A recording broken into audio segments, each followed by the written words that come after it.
जय हिंद साथियों, मैं अंकित कुमार यादव आप सभी का स्वागत करता हूं सृष्टि ज्ञान केंद्र में, जहां हम पढ़ रहे हैं कक्षा 12वीं की पॉलिटिकल साइंस और जिसमें चल रहा है अध्याय 5 जिसका नाम है कांग्रेस प्रणाली, चुनौतियां और पुनर्स्थापना। जिसमें अभी तक हमने ये जान लिया है और समझ लिया है कि किस प्रकार से हमारे देश में पहले प्रधानमंत्री की मृत्यु के बाद दूसरे प्रधानमंत्री का चयन हुआ और उसके लिए हमें किस प्रकार की चुनौतियों का सामना करना पड़ा। पर दुर्भाग्यवश हमारे दूसरे प्रधानमंत्री भी एक कम समय में मृत्यु हो जाती है उनकी। फिर हम तीसरे प्रधानमंत्री का चयन करते हैं, जिसमें हम देखते हैं कि थोड़ी बहुत गुटबाजी होती है, लेकिन सिंडिकेट की मदद से इंदिरा गांधी देश की तीसरी प्रधानमंत्री बन जाती है। ठीक है, और फिर इंदिरा गांधी के नेतृत्व में 1967 का चौथा आम चुनाव होता है, जिसमें कांग्रेस जीत तो जाती है, लेकिन जो उसने अभी तक परफॉर्मेंस दी थी अपने बीते 3 आम चुनाव में, वो परफॉर्मेंस नहीं रह जाती है ना, वो परफॉर्मेंस नहीं रह जाती। और 9 राज्यों की विधानसभा से कांग्रेस बाहर हो जाती है। ये कहावत प्रचलित हो जाती है कि दिल्ली से लेकर हावड़ा तक जो ट्रेन जाती है वो गैर कांग्रेसी राज्यों से जाती है। ये आपने जान लिया। आपने इस समय कालखंड में ये भी जाना कि क्या है गठबंधन की राजनीति। गठबंधन की राजनीति ने किस प्रकार से एक विपक्ष का निर्माण किया, इस बात को भी आपने बखूबी जाना और समझा, है ना। ये सारी बातें हमने जानी है और किस प्रकार से विपक्ष एकजुट हुआ और उसने किस प्रकार से भारत की सबसे बड़ी बिगेस्ट पार्टी को हराया। 9 राज्यों की विधानसभा में ये बहुत बड़ी बात है, ये कोई छोटी बात नहीं है। समझ में आई बात। ये भारत की राजनीतिक चेतना का उभार है। ये दिखा रहा है कि भारत राजनीतिक तौर पर अब चेतनशील होता जा रहा है और भारत की राजनीति प्रखर होती जा रही है। लोगों के अंदर राजनीतिक चपलता आती जा रही है। इस चीज ने हमें दिखाया ये चीज। फिर इसके बाद हमने ये समझा कि किस प्रकार से सिंडिकेट बनाम इंदिरा गांधी का गुटबाजी होता है और कैसे इंदिरा गांधी अपने आप को एक नेता के तौर पर स्थापित करती हैं। जब राष्ट्रपति का चुनाव होता है तो जिसको कांग्रेस पार्टी अपना आधिकारिक उम्मीदवार नियुक्त करती है वो व्यक्ति हार जाता है, लेकिन जो व्यक्ति इंडिपेंडेंटली खड़ा होता है वो जीत जाता है। तो इस प्रकार से जो अंदरूनी पार्टी की लड़ाई थी वो बाहर आ जाती है और कांग्रेस पार्टी 2 खंडों में विभाजित हो जाती है। अब आते हैं 1971 के चुनाव। यह चुनाव बहुत महत्वपूर्ण है। यह चुनाव इंदिरा गांधी पर कांग्रेस के नियंत्रण का, या कहिए कांग्रेस किसकी है, इस चीज का चुनाव है। यह चुनाव सबसे महत्वपूर्ण चुनाव है कांग्रेस और इंदिरा गांधी के राजनीतिक करियर का और सिंडिकेट के भविष्य का, भारत के भविष्य का। यह निर्धारित कर देगा कि देश का शासन किसके हाथ में जाएगा और देश कैसे चलेगा, किस रास्ते पर चलेगा, ये चुनाव आपका निर्धारित करेगा। ये मध्यकालीन चुनाव है क्योंकि बीच में ही लोकसभा भंग कर दी जाती है, क्योंकि सिंडिकेट और कांग्रेस में विखंडन हो जाने के कारण अल्पमत में सरकार आ जाती है। उल्टा कर दो, ठीक है, अल्पमत में आ जाती है। तो आइए पढ़ते हैं और इसको विस्तार पूर्वक जानते और समझते हैं। 1971 का चुनाव और कांग्रेस का पुनर्स्थापन, ठीक है। तो आइए इसको विस्तार पूर्वक जान लेते हैं और समझ लेते हैं। कांग्रेस की टूट से इंदिरा गांधी की सरकार अल्पमत में आ गई, ये बात मैंने आपको बता दी। बहरहाल डीएमके और भारतीय कम्युनिस्ट पार्टी समेत कुछ अन्य दलों से प्राप्त मुद्दा आधारित समर्थन के बल पर इंदिरा गांधी की सरकार सत्ता में बनी रही। इस अरसे के दौरान सरकार ने सचेत रूप से अपनी छवि को समाजवादी रंग में पेश किया। मतलब इन दलों के सहयोग से जो उन्हें काम करने का समय मिला, उस समय में उन्होंने अपनी छवि को समाजवादी छवि बनाया पूरा। मतलब जनता के कल्याण के लिए सरकार के दरवाजे खोल दिए। सरकार के मतलब जन कल्याणकारी योजनाएं निकाली, जिसमें आपने ये देखा प्रीवी पर्स हटा दिया गया, बैंकों का राष्ट्रीयकरण कर दिया गया, भूमि सुधार किया गया बड़े पैमाने पर। तो इस प्रकार के काम करे गए और राशन के वितरण का कार्यक्रम प्रारंभ किया गया, जिससे कि गरीब लोगों को 2 वक्त का भोजन बहुत ही सस्ती कीमत पर उपलब्ध हो सके। मतलब बेसिक नीड्स को फुलफिल करने का काम किया इंदिरा गांधी ने, जिससे कि उनकी छवि समाजवादी छवि, जनता के कल्याण वाली छवि बन सके, जो उनको ये अल्पमत की सरकार में समय मिला।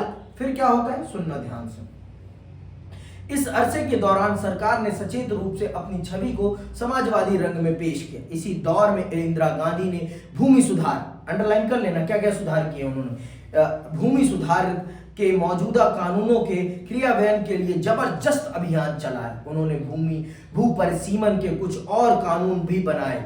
दूसरे राजनीतिक दलों पर अपनी निर्भरता समाप्त करने, संसद में अपनी पार्टी की स्थिति मजबूत करने और अपने कार्यक्रमों के पक्ष में जनादेश हासिल करने की गरज से इंदिरा गांधी की सरकार ने 1970 के दिसंबर में, अंडरलाइन कर लेना, 1970 के दिसंबर में लोकसभा भंग करने की सिफारिश की। यह भी एक आश्चर्यजनक और साहसिक कदम था। लोकसभा के लिए 5वें आम चुनाव 1971 के फरवरी माह में हुए। आपको पता है राष्ट्रपति किसके समर्थन का था, इंदिरा गांधी के।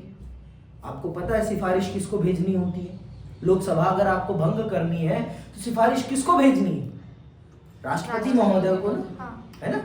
राष्ट्रपति महोदय को भेज दिया गया और उन्होंने स्वीकार कर लिया। जितना टाइम चाहिए था इंदिरा गांधी को अपनी छवि को समाजवादी छवि में परिवर्तित करने के लिए, वो टाइम उनको इनफ मिल गया। उन्होंने अपनी छवि पर काम कर लिया बेहतरीन तरीके से। अब उन्हें अपनी छवि बनाने की कोई जरूरत नहीं है, उनकी छवि बन गई। अब सिर्फ क्या था, उस छवि को भूनने की जरूरत थी। अब विपक्ष के पास कोई मुद्दा नहीं था, विपक्ष के पास सिर्फ मुद्दा था इंदिरा हटाओ, और इंदिरा के पास क्या मुद्दा था, गरीबी हटाओ। अब आप बताओ, आप इंदिरा को हटाओगे या गरीबी को हटाओगे, किस मुद्दे पे वोट दोगे? भाई हमारी समस्या गरीबी है, हमारी समस्या इंदिरा गांधी नहीं है। हमें इंदिरा गांधी से कोई दिक्कत नहीं है, हमें गरीबी से दिक्कत है। जो हमें गरीबी से निजात दिलाएगा हम उसको अपना मत देंगे। हमें क्या मतलब, हमें इंदिरा गांधी से थोड़ी ना मतलब है, हमें हमारी समस्याओं से मतलब है। और जो हमारी समस्याओं पे बात करेगा हम उसको अपना मत देंगे। सीधी बात, नो बकवास। यही चीज होगा इस चुनाव में। तो सुनिएगा बहुत ध्यान से। आता है मुकाबला। अब होगा मुकाबला किस चीज का, चुनावी राजनीति का। समझ में आई बात। भारत की राजनीति का सबसे बड़ा मुकाबला है ये। इस मुकाबले में बहुत कुछ दांव पर है, बहुत कुछ दांव पर। बड़े बड़े दिग्गजों की साख दांव पर है, सिंडिकेट के दिग्गजों की साख दांव पर है। समझ में आई बात कि ये देखना है कि इनकी पकड़ कितनी मजबूत है पार्टी पर। समझ में आई बात। सुनिएगा ध्यान। चुनावी मुकाबला कांग्रेस आर के विपरीत जान पड़ रहा था। आखिर नई कांग्रेस एक जर्जर होती हुई पार्टी का हिस्सा भर थी। हर किसी को विश्वास था कि कांग्रेस पार्टी की असली सांगठनिक ताकत कांग्रेस ओ के नियंत्रण में है।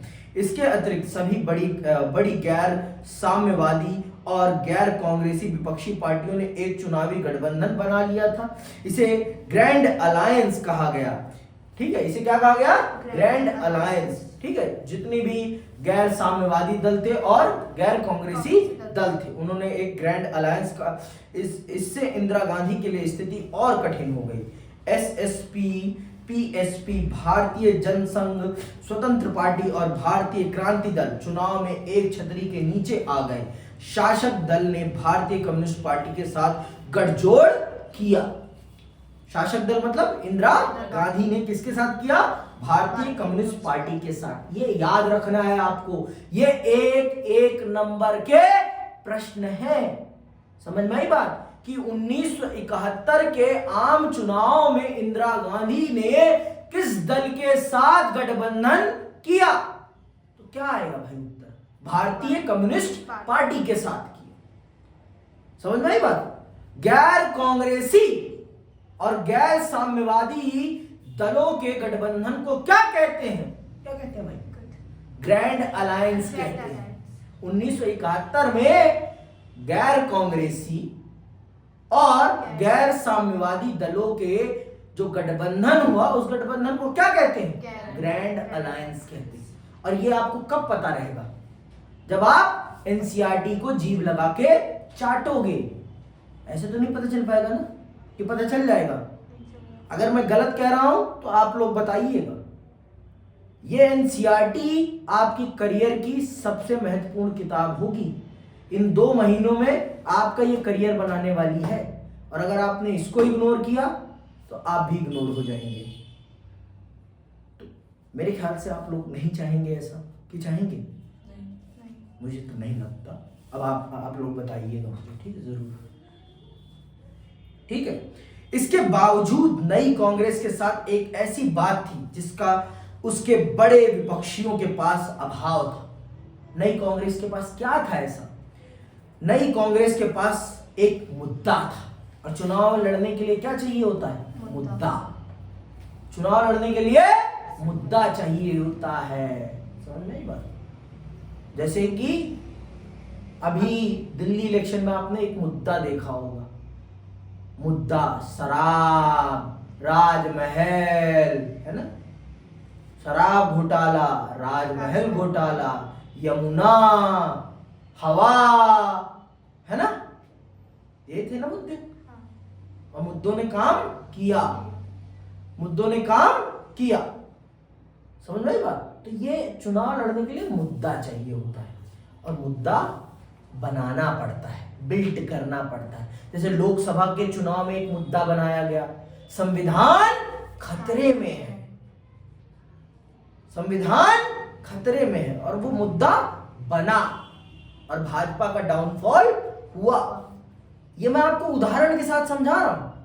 तो यहां पर जो कांग्रेस ओ है, अर्थात इंदिरा गांधी वाली, जो कांग्रेस आर है, सॉरी, जो कांग्रेस आर है, उसके पास क्या है? मुद्दा है। किस चीज का? चुनाव लड़ने का।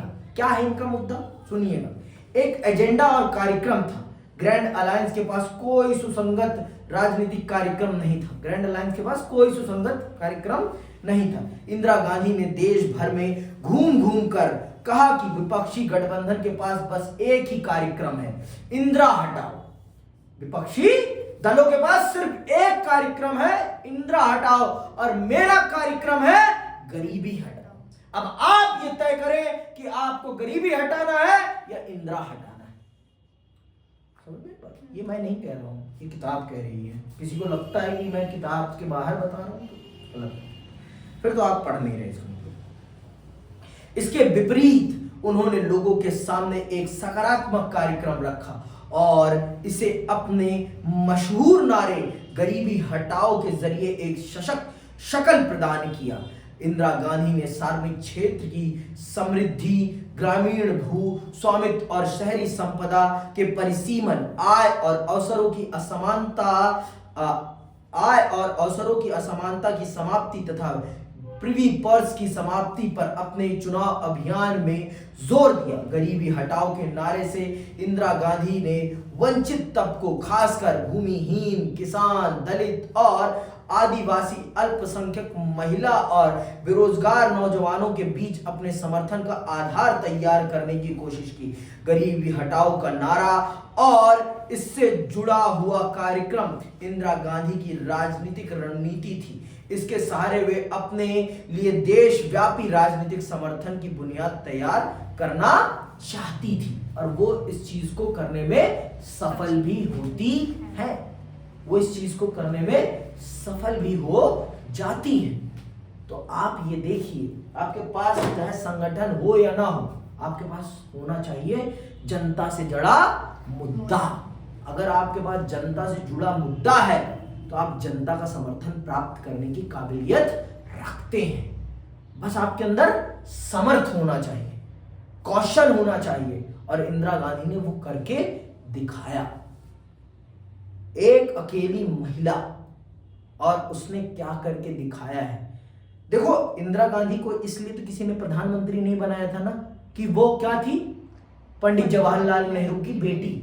उन्हें एक कठपुतली के तौर पर, गूंगी गुड़िया के तौर पर प्रयोग करने के लिए बनाया गया था। किसके द्वारा? सिंडिकेट के द्वारा। सिंडिकेट नहीं, सिंडिकेट के द्वारा।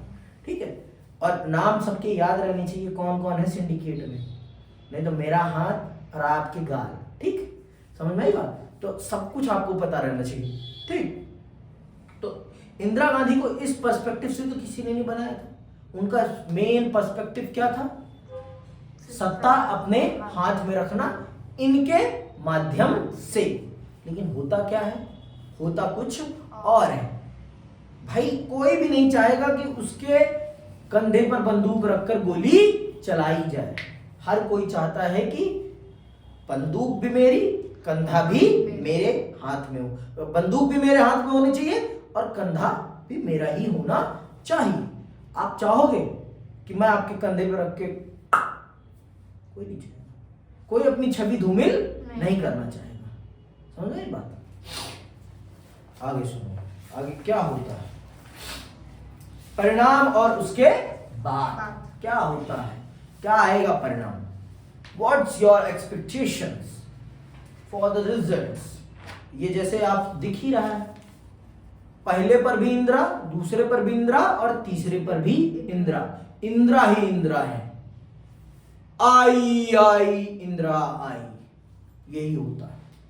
आई आई इंदिरा आई, इसके अलावा कोई नहीं आया, क्योंकि मुद्दा था और उस मुद्दे ने अपना काम किया था।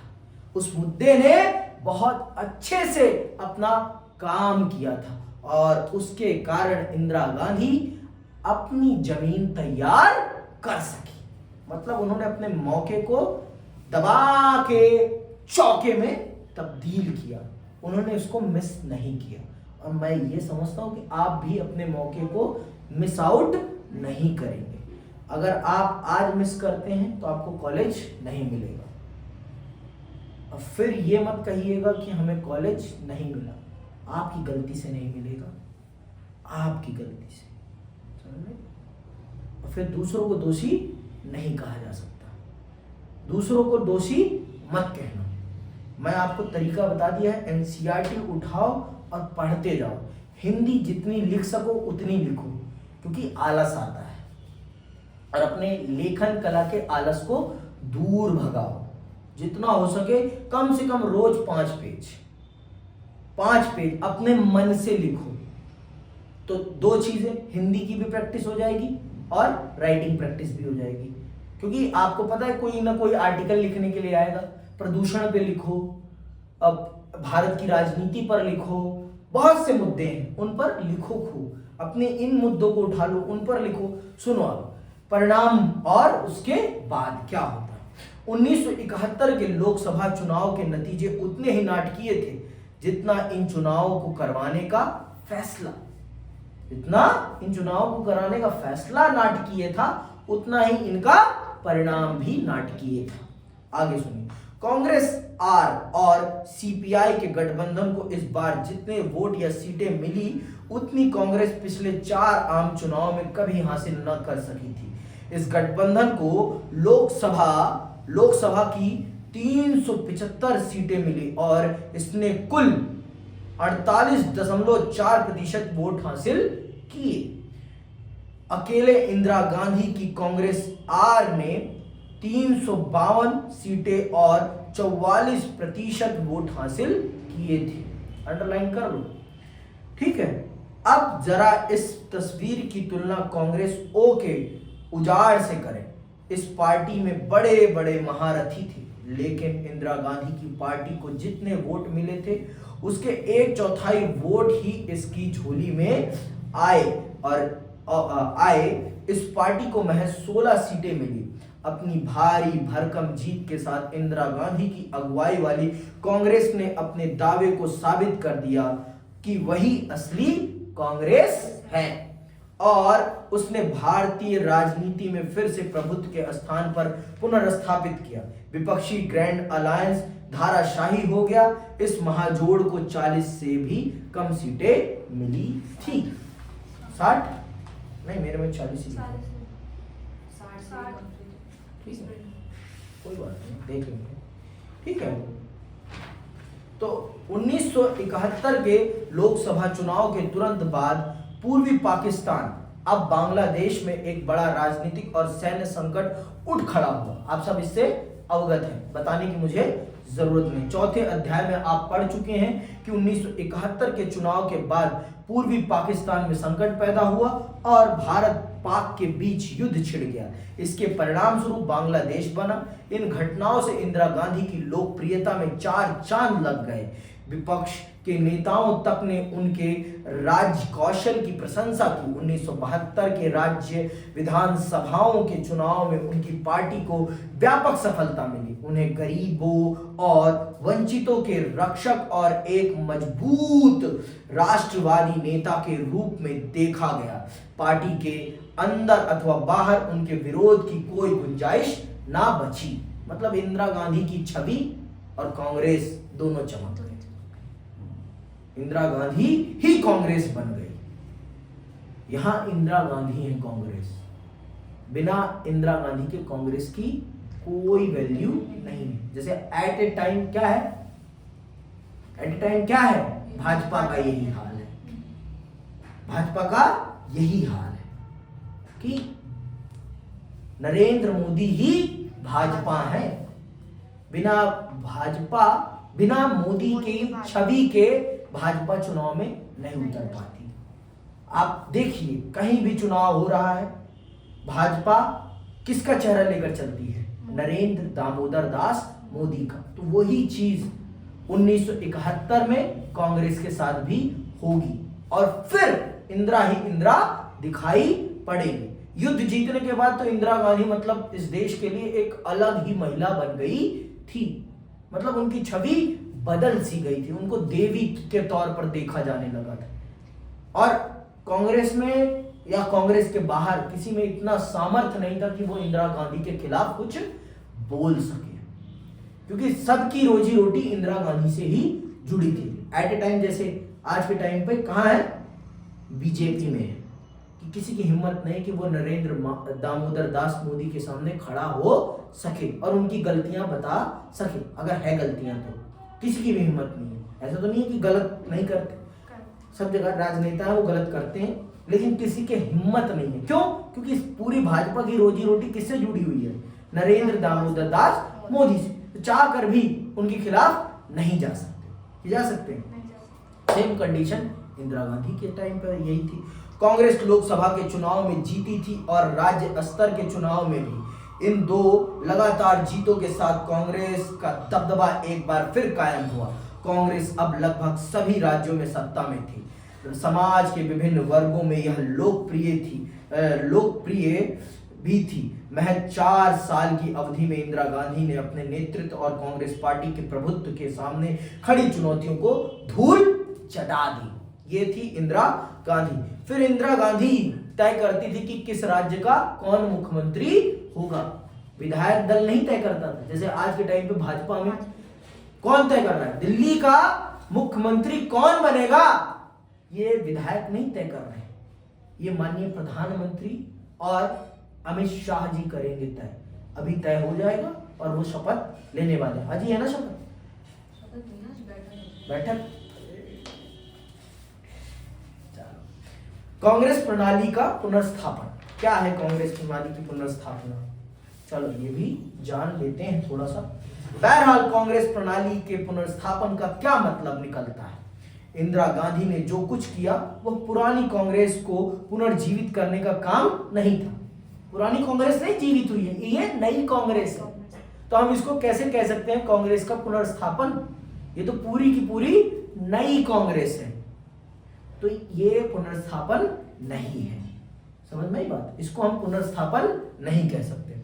कई मामलों में यह पार्टी इंदिरा गांधी के हाथों में नई तर्ज पर बनी थी। इस पार्टी को लोकप्रियता के लिहाज से वही स्थान प्राप्त था जो उसे शुरुआती दौर में हासिल था, लेकिन यह अलग किस्म की पार्टी थी। यह पार्टी पूर्णतः अपने सर्वोच्च नेता की लोकप्रियता पर आश्रित थी।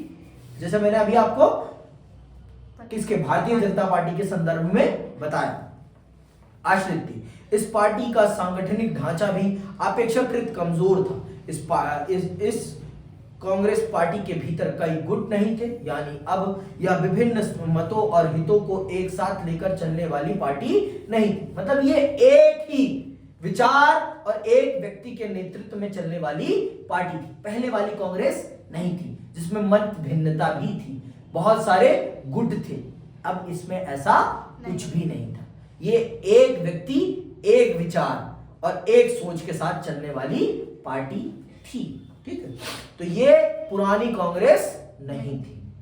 ठीक है, इस पार्टी ने चुनाव जीते, लेकिन इस जीत के लिए पार्टी कुछ सामाजिक वर्गों जैसे गरीब, महिला, दलित, आदिवासी और अल्पसंख्यकों पर ज्यादा निर्भर थी। जो कांग्रेस उभर कर सामने आई वह एकदम नई कांग्रेस थी। इंदिरा गांधी ने कांग्रेस प्रणाली को पुनर्स्थापित जरूर किया, लेकिन कांग्रेस प्रणाली की प्रकृति को बदलकर, मतलब कांग्रेस को बदलकर कांग्रेस के दबदबे को कायम किया गया है। ये पुरानी कांग्रेस नहीं है, पूरी कांग्रेस चेंज हो गई है। पूरी कांग्रेस का फॉर्मेट बदल दिया गया है गूगली मारकर। ठीक है, इंदिरा गांधी के नाम की कांग्रेस प्रणाली के भीतर हर तनाव और संघर्ष को पचा लेने की क्षमता थी। कांग्रेस प्रणाली को इसी खासियत के कारण जाना जाता था, लेकिन नई कांग्रेस ज्यादा लोकप्रिय होने के बावजूद इस क्षमता से हीन थी। मतलब इस कांग्रेस में वो पोटेंशियल नहीं था जो पुरानी कांग्रेस में था। मतलब वैचारिक भिन्नता यहां स्वीकार नहीं की जाती। अगर आप इंदिरा गांधी के विचार से सहमत हैं तो आप पार्टी में हैं, और अगर आप नहीं हैं तो आप बाहर हैं, आपकी कोई जरूरत नहीं है। पर पहले वाली में ऐसा नहीं था। कांग्रेस ने अपनी पकड़ मजबूत की और इंदिरा गांधी की राजनीतिक हैसियत अप्रत्याशित रूप से बढ़ी, लेकिन जनता की आकांक्षाओं की अभिव्यक्ति की लोकतांत्रिक जमीन छोटी पड़ती गई। विकास और आर्थिक बदहाली के मुद्दों पर जन आक्रोश तथा लामबंदी लगातार बढ़ती रही। अगले अध्याय में आप पढ़ेंगे कि कैसे इन बातों से एक राजनीतिक संकट उठ खड़ा हुआ और जिससे देश के संवैधानिक लोकतंत्र के अस्तित्व पर ही खतरा मंडराने लगा। अब अगला अध्याय हम बहुत विस्तार पूर्वक समझेंगे कि कैसे जिन समस्याओं को लेकर इंदिरा गांधी चुनाव में उतरेंगी, उन समस्याओं को वो कैसे समाधान नहीं कर पाती और कैसे वो समस्या एक जनाक्रोश का रूप लेती है और कैसे एक राजनीतिक संकट बन जाता है, और कैसे इंदिरा गांधी देश के संविधान पर वो दाग लगाने के लिए अपने हाथों को आगे बढ़ा देती हैं जो इस देश के इतिहास, राजनीतिक इतिहास का काला धब्बा कहलाता है। ये हम अगले अध्याय में पढ़ेंगे। ये अध्याय आपका यहीं समाप्त होता है और मैं आप सबसे विदा लेता हूं। जय हिंद, जय भारत।